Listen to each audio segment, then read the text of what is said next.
क्या आप लोग इस सिचुएशन में बाहर जाना पसंद करेंगे? चाहे किसी भी ज़रूरी काम से हो, लेकिन हम डिनाई करते हैं कि हम बाहर ना जाएं इस हालात में। इतनी तेज़ शदीद किस्म की बर्फ़बारी हो रही थी और इस कंडीशन में भी ये बंदा अपने डॉग को लेके बाहर निकला था। तो इनके डॉग्स के भी जो है यहाँ पे राइट्स होते ही हैं कि उन्होंने उनको लाजमी बाहर लेके जाना होता है दिन में 1 या 2 बार। तो जैसा भी वेदर हो ये लोग लाजमी निकलते हैं बाहर लेके। तो खैर चलिए व्लॉग का आगाज़ करती हूँ। हेलो जी, अस्सलाम वालेकुम, सुबह बखैर। कैसे आप सब? उम्मीद करती हूँ सब ठीक होंगे, खैर आफियत से होंगे। मैं भी एकदम ठीक हूँ और एक बार फिर से शदीद किस्म की बर्फ़बारी के साथ अपना व्लॉग लेके फिर से हाज़िर हूँ। रात भर शदीद बर्फ़ होती रही, इतनी तेज़ बर्फ़बारी हो रही थी कि ना पूछे। और सुबह उठ के देखा तो हर जगह पे इतने इंच जो है बर्फ़ जमा हो चुकी थी। और नाश्ता कर ही रही थी कि सामने देखा तो हमारी जो नेबर हैं, एक दिन पहले तो उनके हस्बैंड क्लीन कर रहे थे, तब बर्फ़ तो कम ही थी, लेकिन अब उनकी वाइफ जो है यहाँ पे ड्राइववे क्लीन कर रही थी।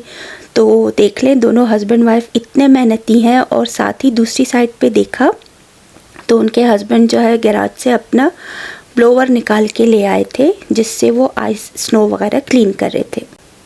क्योंकि इतनी ढेरों बर्फ़ क्लीन करना बहुत ही मुश्किल होता है, स्नो बहुत ही हैवी हो जाती है। और इस तरह जो ये फावड़ा है, समझे बेलचा है, इसके साथ उठाना बेहद मुश्किल होता है, बाजू पूरे थक जाते हैं। तो खैर ये दोनों तो इतने एक्टिव है माशाल्लाह से। समर टाइम में तो गार्डनिंग, क्लीनिंग, सब जगह ये लोग इतना काम कर रहे होते हैं जब भी फ्री होते हैं। तो विंटर टाइम में फिर ये लोग इस तरह से स्नो क्लीन करते हैं। और इतना भी नहीं कि सिर्फ अपना ही करें, तो पीछे जो उनके घर के जो दूसरा घर है, उस घर से लेके यहाँ 2-3 घरों तक भी ये लोग आगे जाके पूरा फुटपाथ क्लीन करते हैं और अपना ड्राइववे वगैरह सब कुछ एकदम अच्छे से क्लीन करते हैं। तो उनके हस्बैंड जो है यहाँ पे ब्लोवर को सेट कर रहे थे कि ब्लोवर स्टार्ट करे। कैप, जैकेट, ग्लव सब पहन के दोनों हस्बैंड वाइफ काम में लग चुके थे। तो जैसे इन्होंने ब्लोवर स्टार्ट किया तो जैसे ग्रास कटिंग के लिए जो मशीन होती है, तो ये जो है फिर स्नो कटर मशीन जैसी थी, बिल्कुल ही सामने इस तरह ब्लेड जैसे लगे थे।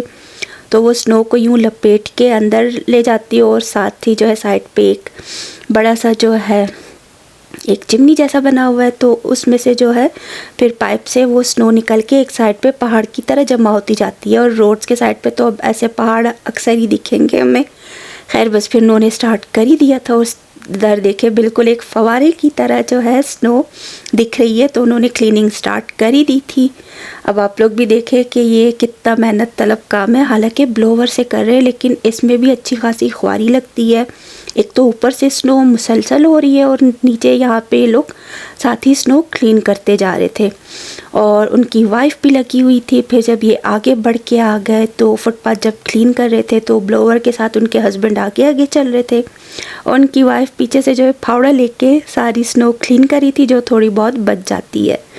तो देख ले भाई, इतना मुश्किल काम है। और साल तो वाकई में ये इतनी बर्फ़ अभी स्टार्टिंग में हुई है, तो पता नहीं आगे कितनी बर्फ़ होगी। लास्ट ईयर तो मैं कहती थी भाई बस इतनी स्नो थी, अच्छा है, ऐसे ही है। खामखा में लोग कहते हैं कनाडा में ज़्यादा स्नो होती है, ये वो।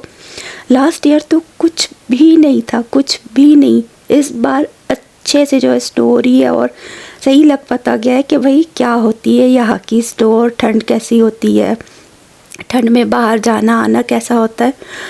तो भाई सलाम है इन लोगों को, इनकी हिम्मत को, जो इस वेदर में ये लोग अपनी लाइफ गुजारते हैं। और सालों से लोग इधर ही रह के अपनी लाइफ गुजार रहे।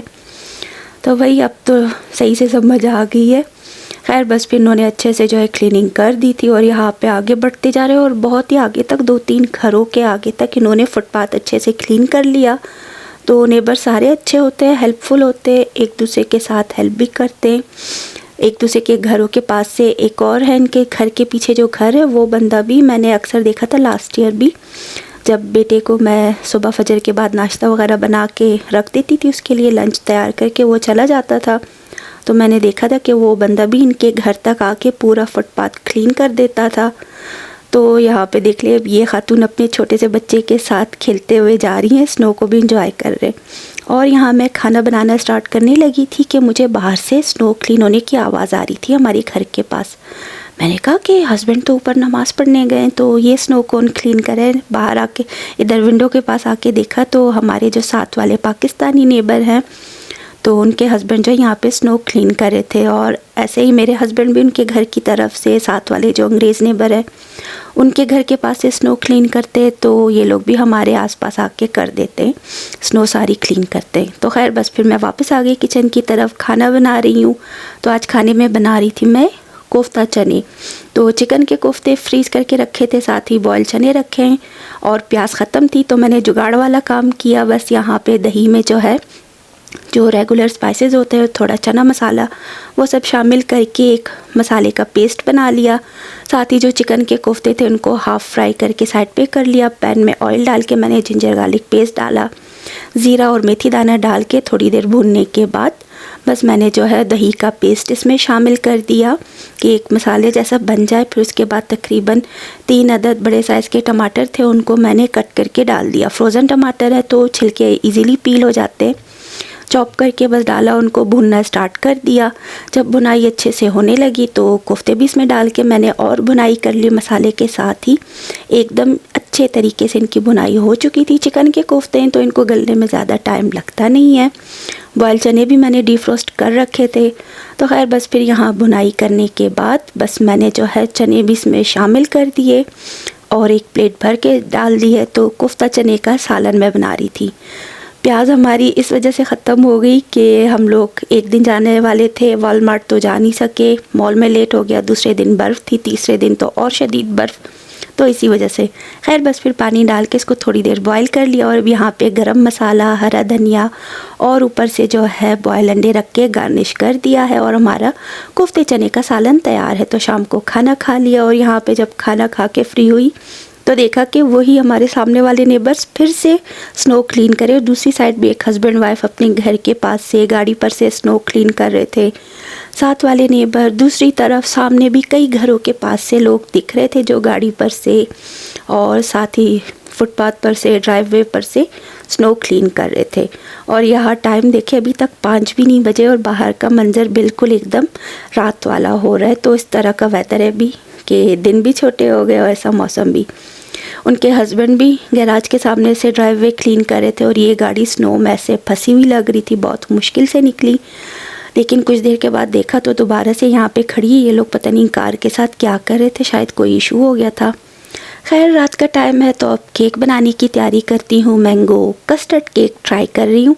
तो मैंगो रखे थे, उनकी प्यूरी बना ली थी, उसमें मैंने 2 चम्मच दही शामिल किया, 1 कप ऑयल है, 1 कप मिल्क शामिल करके, और यहाँ पे मैं अंडे डालना भूल गई थी।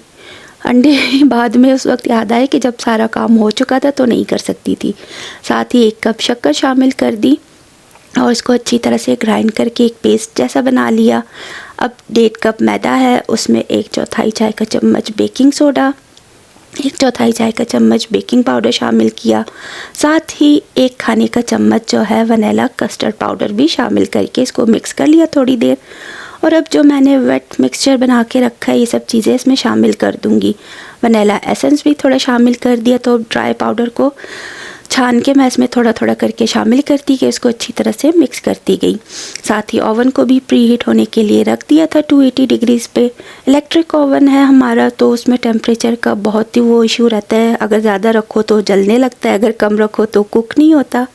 तो खैर बस फिर इसी तरह से करते हुए ये केक 1 घंटे या फिर 1.25 घंटे तक जो है 1.25 घंटे तक अच्छे से बेक हो चुका था और इस तरह की शेप बन चुकी है। अब इसके लिए थोड़ी सी आइसिंग जैसी मैंने बना ली थी। तो 1 कप में मैंने 2 चम्मच शक्कर शामिल की, 2 चम्मच मिल्क पाउडर है और थोड़ा सा पानी डाल के इसको अच्छी तरह से मिक्स करके एक अच्छी तरह आइसिंग जैसी बना ली थी कि इसके ऊपर थोड़ा सा वाइट सा कलर जैसा आ जाएगा। तो खैर बस फिर इसको अच्छी तरह से घोल के मैंने मिक्स कर लिया और इस तरह बॉटल में डाल के अब ऊपर से मैंने इसकी गार्निशिंग कर दी।